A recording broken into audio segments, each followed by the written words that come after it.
Assalamualaikum warahmatullahi wabarakatuh. Alhamdulillah kita bertemu lagi dalam mata pelajaran sejarah peminatan pada pertemuan keempat. Anak-anakku peserta didik, sebelum kita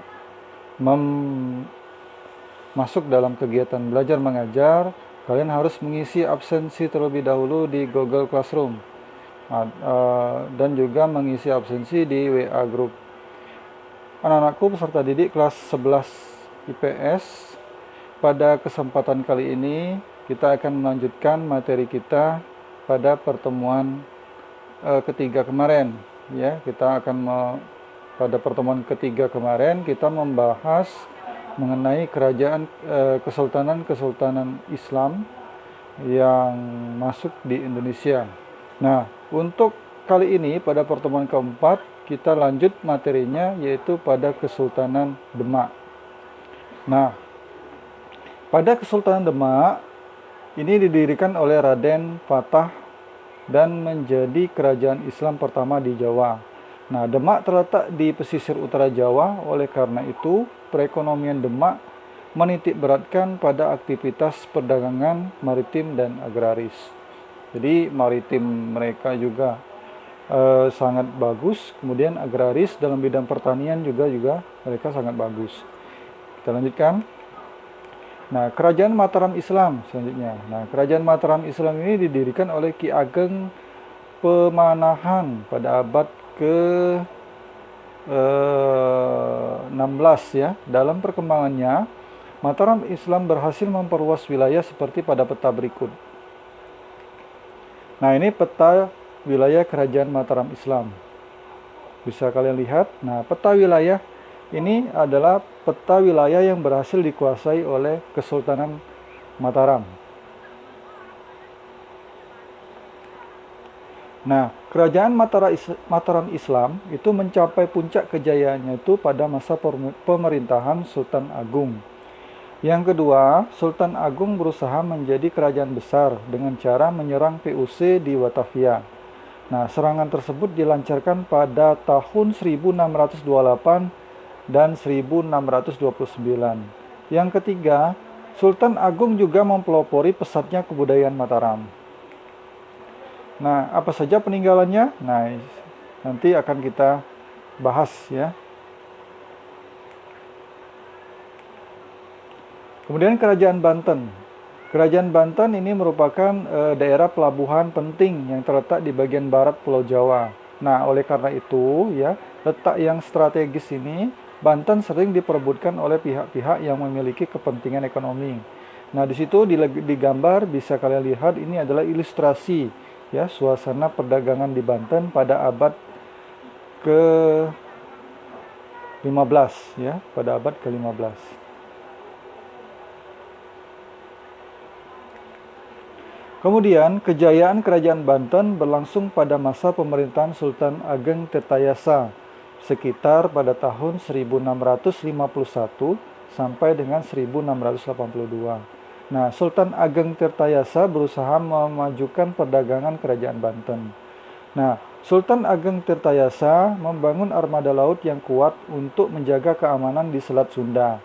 Nah, pada masa ini, kota Surosowan sebagai ibu kota Banten ini berkembang menjadi kota kosmopolitan.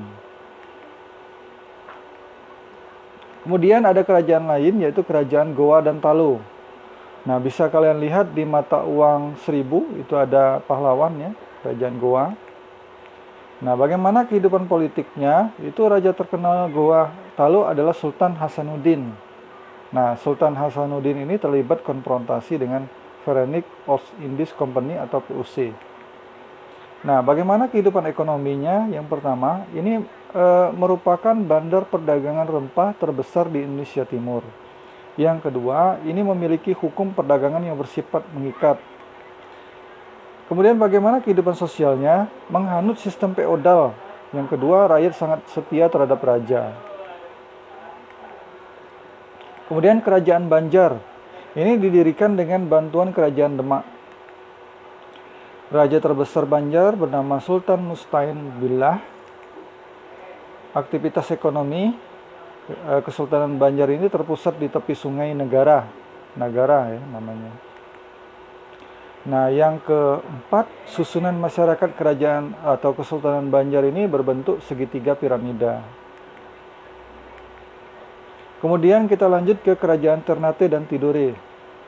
Bagaimana kehidupan politiknya? Itu yang pertama adalah merupakan dua kerajaan yang sebelumnya bersaing di Maluku. Yang kedua, kedua kerajaan akhirnya bersekutu untuk mengusir Portugis dari Maluku.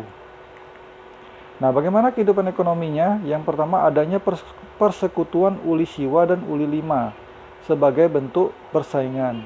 Yang kedua, cengkeh dan pala merupakan komoditas terkenal dari kedua kerajaan ini.